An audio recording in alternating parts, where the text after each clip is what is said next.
Halo, Assalamualaikum warahmatullahi wabarakatuh. Bertemu lagi dengan Ibu Winda dalam pembelajaran Bahasa Indonesia. Kali ini kita akan belajar menulis teks deskripsi. Ayo, sebelum belajar, kita berdoa terlebih dahulu. Berdoa dimulai. Selesai. Ikuti pembelajaran ini dengan baik ya.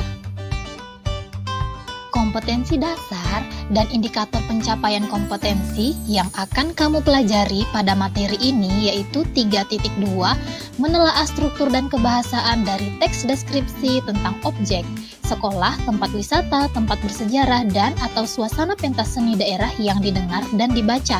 IPK-nya adalah menentukan bagian identifikasi dan deskripsi bagian pada teks deskripsi yang disajikan. 4.2 menyajikan data, gagasan, kesan dalam bentuk teks deskripsi objek, sekolah, tempat wisata, tempat bersejarah, pentas seni daerah secara tulis dan lisan dengan memperhatikan struktur dan kebahasaan baik yang dibaca dan didengar. Adapun IPK-nya, yang pertama, menulis teks deskripsi dengan memperhatikan pilihan struktur dan kaidah kebahasaan. 2. Menyajikan teks deskripsi secara lisan.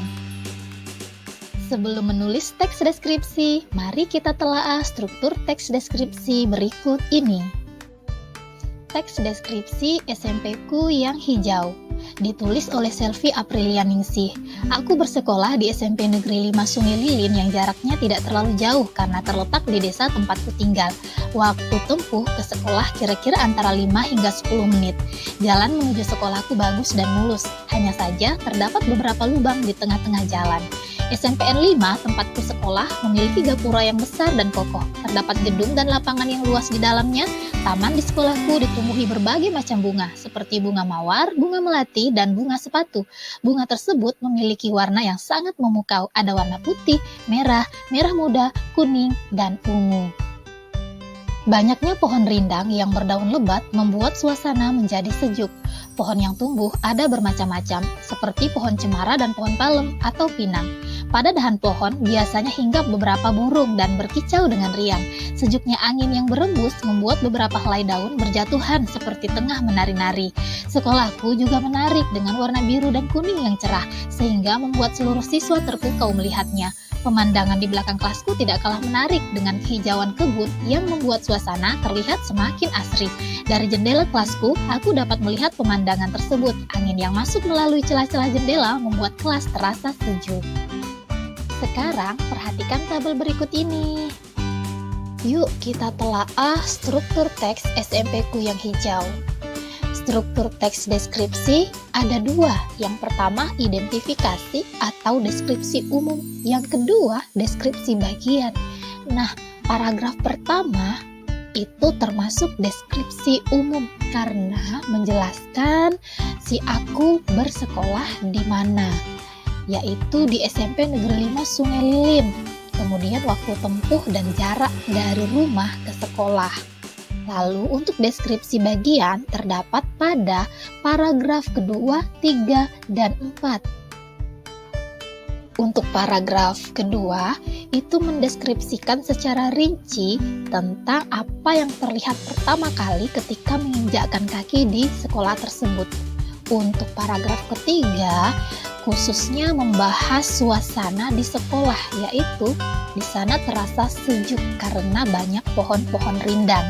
Untuk paragraf keempat lebih khusus lagi karena penulis menceritakan ketika ia berada di kelas. Ada angin yang melewati celah-celah jendela. Kemudian juga dijelaskan tentang pemandangan di belakang kelasnya, yaitu menarik dengan kehijauan kebun yang membuat suasana semakin asri. Kira-kira sampai di sini sudah paham atau belum? Sebelum menulis teks deskripsi, kamu harus mengetahui langkah-langkah menulis teks deskripsi. Ada 6 langkah yang perlu kamu lakukan untuk menulis teks deskripsi. Yang pertama, menentukan atau memilih objek. Yang kedua, menetapkan tujuan deskripsi. Yang ketiga, mengumpulkan data. Yang keempat, membuat kerangka tulisan. Yang kelima, mengembangkan kerangka tulisan.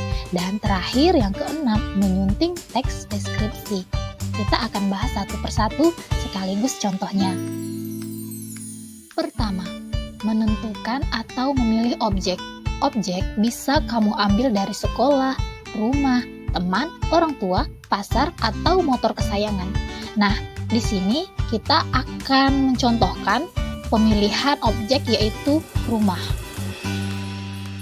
Kedua, menetapkan tujuan. Tujuannya untuk mendeskripsikan rumah sejelas-jelasnya atau secara rinci. Ketiga, mengumpulkan data. Data diperoleh dari wawancara atau melihat langsung, lalu dituliskan berdasarkan struktur teksnya. Yang pertama, kita ambil dari deskripsi umum dulu, yaitu akan menjelaskan lokasi rumah dan sejarah. Lalu, paragraf kedua, deskripsi bagian, akan menjelaskan atau mendeskripsikan halaman. Apa saja? Yaitu warna rumah dan benda yang ada. Paragraf ketiga, masih deskripsi bagian, kita akan mendeskripsikan ruang tamu, yaitu luasnya dan benda yang ada. Paragraf keempat, masih deskripsi bagian, tetap mendeskripsikan lebih dalam lagi, yaitu ruang tengah, tentang benda-benda yang ada di ruang tengah. Keempat, membuat kerangka tulisan. Deskripsi umum. 1. Rumah berlokasi di Desa Serigunung, Kecamatan Sungai Lilin. 2. Tahun 2000 rumah masih mengontrak dan masih berbahan papan. 3. Tahun 2019 rumah direnovasi setelah membeli tanahnya kepada yang punya rumah sebelumnya. Deskripsi bagian. Paragraf 2. Halaman. 1. Warna rumah hijau muda dan berlantai 1. 2. Terasnya keramik putih dihiasi pot bunga. 3. Halamannya tanah yang selalu disapu bersih. Paragraf 3. Ruang tamu. 1. Luas ruang tamu adalah 3 x 3 meter. 2. Terdapat foto keluarga, rak buku, lemari pajangan, jam, dan sofa. Paragraf 4. Ruang tengah. Terdapat televisi, karpet, lemari boneka, lemari pakaian milik kakak laki-laki, kipas angin dinding, dan rak sepatu. Kelima, mengembangkan kerangka tulisan. Rumahku. Rumahku merupakan rumah permanen yang berbahan batu bata. Lokasinya ada di Desa Serigunung, Kecamatan Sungai Lilin, Kabupaten Musi Banyuasin, Provinsi Sumatera Selatan. Menurut cerita ibuku, tahun 2000, pertama kali ibu, ayah, dan kakak mengontrak di rumah ini, bangunannya masih berbahan papan. Lalu lahirlah aku pada 2010 yang meramaikan rumah sederhana kami.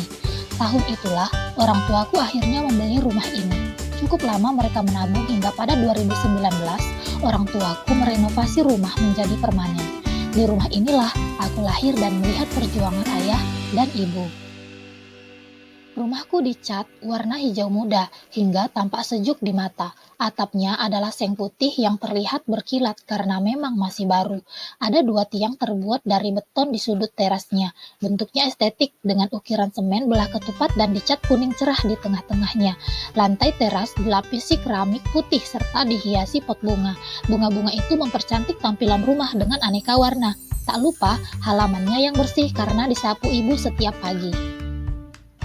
Masuk melalui pintu kayu jati yang dicat warna hitam, kita akan tiba di ruang tamu. Ruang tamu ini tidak terlalu luas, yaitu sekitar 3 x 3 meter. Terdapat 1 set sofa kulit hitam yang disusun berbentuk letter L. Di depan sofa ada meja kaca dan dihiasi sebuah pot bunga. Selain itu, hanya ada 1 lemari yang berisi gelas dan piring milik ibu. Semuanya jarang dipakai karena sengaja dipajang untuk mempercantik ruangan. Setiap jam akan terdengar dentuman musik yang berasal dari jam di sudut ruang tamu. Ruang tamu hanyalah tempat kami lalu karena memang jarang memiliki tamu. Kami sekeluarga lebih senang menghabiskan waktu di ruang tengah. Ruang tengah adalah tempat paling nyaman selain kamarku. Aku, kakak, ayah, dan ibu selalu berkumpul di sana. Ada televisi, kipas angin dinding, serta karpet yang cukup luas untuk kami tempati bersama. Tak jarang kami makan di ruang ini, sembari menonton televisi. Di sebelah televisi ada lemari boneka milikku. Lemari pakaian kakakku juga ada di ruang tengah karena tidak muat diletakkan di kamarnya. Satu lagi, ibu juga meletakkan rak sepatu di ruang tengah. Sekarang giliranmu menulis teks deskripsi bersama kelompok. Kelompok diskusi kelas 72, kelompok 1 ada Aulia, Villa, Putri, Marcel, dan Yongki. Kelompok 2 ada Debbie, Dinda, Pandu, Luffy, dan Vernita. Kelompok 3 Dwi, Kaila, Manda, dan Yogi. Kelompok 4 Selvi, Lamro, Farel, Aziz, dan Tara. Dan kelompok 5 Yusuf, Reynaldi, Sandi, Wulan, dan Lulu. Nah, Topik yang akan kamu tulis adalah wisata kolam renang. Silakan membuat teks deskripsi berdasarkan struktur dan kaidah kebahasaan tentang kolam berenang.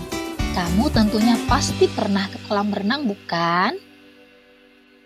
Kalau sudah selesai, silakan presentasikan hasil tulisan kelompokmu di depan kelas. Yang lain silakan menanggapi ya.